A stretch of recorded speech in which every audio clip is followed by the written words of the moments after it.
This week, an 11-year-old girl is killed by a school bus in a hit and run, and a deadly shooting on a subway platform. Plus, I was scared. That's why I ran away. Police make an arrest in a hit and run case from 3.5 years ago. Right now, Fox 5's Crime in the City. For our first story this week, we begin in the Bath Beach section of Brooklyn. That's where an 11-year-old girl was struck and killed by a school bus. The driver did not remain on the scene. Developing in Brooklyn, a bus driver in custody after an 11-year-old is hit and killed. Fox 5's Kendall Green is live at the scene where a memorial is growing tonight. Kendall. Hey, good evening, Natasha and Steve. All for the process for parents and neighbors. We just spoke to a cashier inside the deli right next to us who tells us this 11-year-old had just walked out of his store and into that tragedy. Now, surveillance video shows the 11-year-old girl crossing Bath Avenue just after 3 this evening near 23rd Avenue. The signal at the time shows she had just a few seconds to cross the street. Now, video, which we've frozen before impact, shows the student was struck by that school bus. Now, while at the same time, the school bus driver making a right turn onto Bath Avenue appears to have had the green light. Now, police say the driver, a 62-year-old man, did not remain on scene. Now, Sky Fox was over the scene where you see the several first responders blocking the intersection where this all happened. The student was approaching the crosswalk near the deli you see right there on your screen. Unfortunately, the 11-year-old was pronounced dead before medics got her to the hospital. Now, we spoke to the cashier who says it was a tragic accident, and a council member who has a child the same exact age as the victim expressing sympathy for that child's family. She came inside, she came to the store, buy stuff for her, and she left. When she left, this happening. But I think the girl, she was thinking the bus, he gonna stop for her. And the boss, if he didn't see her, or if he see her, maybe he think she gonna stop when she see him. But he just keep going. When I hear the bus hit and run, it's heartbreaking. I couldn't believe anyone can do that. Especially a school bus. Especially a school bus. Maybe there are kids in the car. And they should not go through this. I cannot imagine as a mother what the child mother going to go through tonight. Now, police report they had that 62-year-old bus driver in custody for questioning. It's unclear what charges, if any, that bus driver will face. We now head to the Mount Eden section of the Bronx, where a man was fatally shot on a subway platform following an apparent altercation. Let's get right out to the scene, and that's where we find Fox 5's Linda Schmidt. She's in the Mount Eden section of the Bronx. Linda, what can you tell us?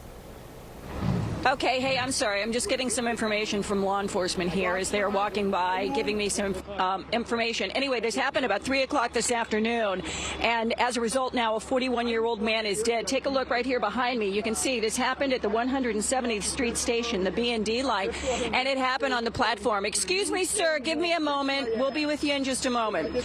So let's go ahead, take a look at the video here. This was shot just a short time after this shooting happened. Now, police telling me, again, it happened about 3 o'clock this afternoon. It was down on the subway platform. Two men got into an argument. One pulls out a gun and starts shooting the other one. He shot the victim, a 41-year-old man, once in the right thigh and once in the groin. The victim was taken to Lincoln Hospital, where he later died. Now, I was just talking with some police sources here, and they were telling me that the two men definitely got into a fight on the subway platform, and then the shooting happened. One of them is known to police. One of the two men is known to police, and he tends to hang around here at this subway. No arrests at this time, but they know who they're looking for. Again, a 41-year-old man dead after being shot, I mean, just in broad daylight, 3 o'clock in the afternoon, in a busy subway platform here in the Mount Eden section of the Bronx. Back inside to you. Staying in the Bronx, we head to the Kingsbridge section, where there was another deadly shooting. One teenager is dead, and another 2 people are injured. Police are releasing new images of suspects wanted in connection with yesterday's deadly shooting in the Bronx. One teen was killed, 2 others injured. It happened around 5 o'clock yesterday along 238th Street in the Kingsbridge section. Police say 16-year-old Christopher Redding was shot in the back and died. A 15-year-old boy and a 13-year-old girl were also shot. They're both in stable condition. Over in Ridgewood, Queens, a DoorDash driver was killed in a hit and run 3.5 years ago. Now, police say they have the suspect in custody. Police tracked the suspect down after he fled the country, and the suspect is speaking to the media. And Fox 5's Kendall Green joining us now with more on what the suspect has to say about the deadly incident. Kendall. Yeah, hey, good evening, Steve and Teresa. After 3.5 years of stalled justice and a hit and run that claimed the life of a DoorDash driver in his 70s, a man is in custody, facing cameras, a judge, and finally consequences. Why'd you do it? It just happened. The 30-year-old man accused of killing a 74-year-old DoorDash driver, seemingly admitting his guilt on camera 3.5 years after the act. This was an accident. I didn't want to do it. I'm sorry for his family. Police say the suspect, now defendant identified as Florine Stoyan, was behind the wheel of a BMW at the time and allegedly mowed down his victim, B-Tran, after reportedly speeding across Myrtle Avenue in Ridgewood, Queens on August 14th back in 2022. Stoyan's explanation for running years later: he was not in the U.S. legally. I know it's hard for them. I was scared. That's why I ran away.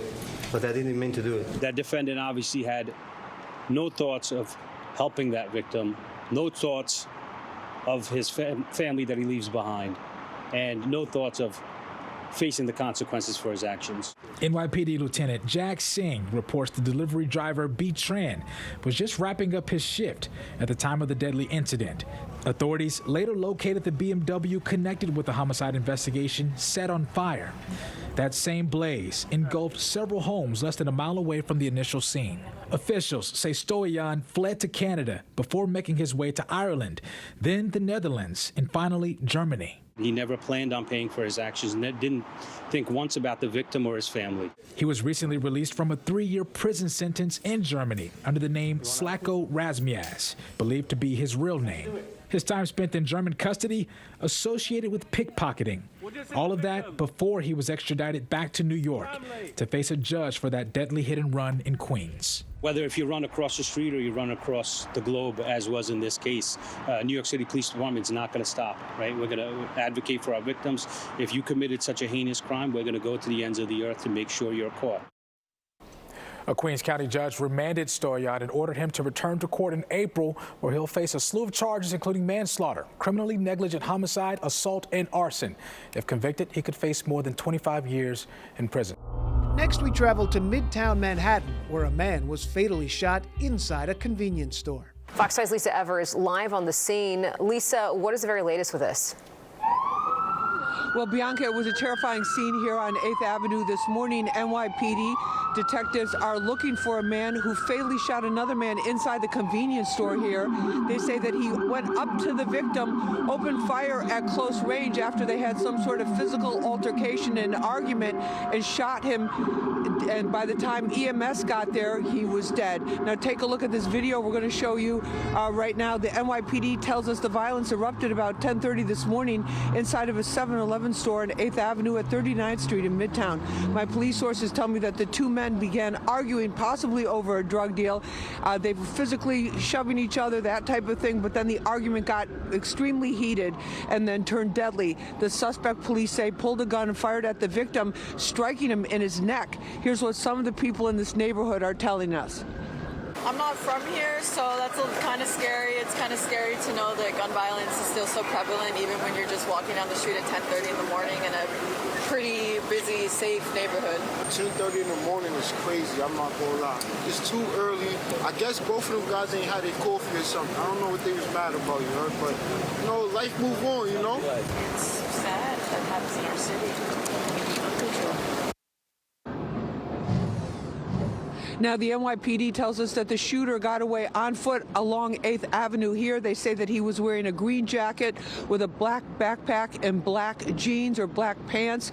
And there's many, many surveillance cameras here, an extensive system along 8th Avenue. So it could be a matter of time before they track this suspect down.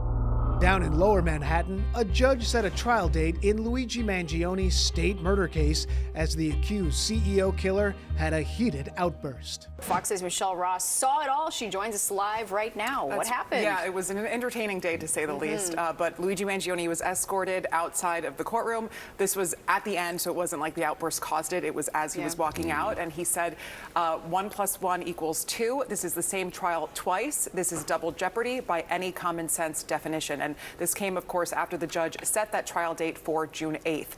Mangione's defense team, they continue to argue that the federal case should go first. They say if that happens, New York's double jeopardy laws could prevent the state trial from moving forward at all. They told the court they are not prepared to handle both cases at the same time, pointing to a packed federal schedule that includes pretrial deadlines, conferences, and juror questionnaires set to be worked on in May. Now, the federal trial, that's scheduled for jury selection in September with opening statements set for October 13th. But State Judge Caro, he said the federal court did not honor an understanding that the state case would go first. Prosecutors say it's their jurisdiction to move forward first. They also told the court that family of the victim, Brian Thompson's family, wants the state trial to move forward without further delay. And criminal defense attorney Imran Ansari explains why the state trial should go first. Part of this alleged crime is the murder that Luigi Mangione is charged with. And he is charged with those crimes that happened in Manhattan, New York County. That's why it is more logical, if you will, that the state court case is tried first and then the federal stalking charges follow.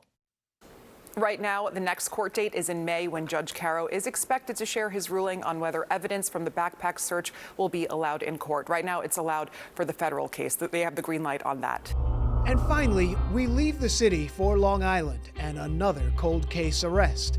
Police say they have the man responsible for an acid attack from 5 years ago. Tonight, we're hearing from the survivor about the suspect. Fox 5's Jody Goldberg has more from Elmont.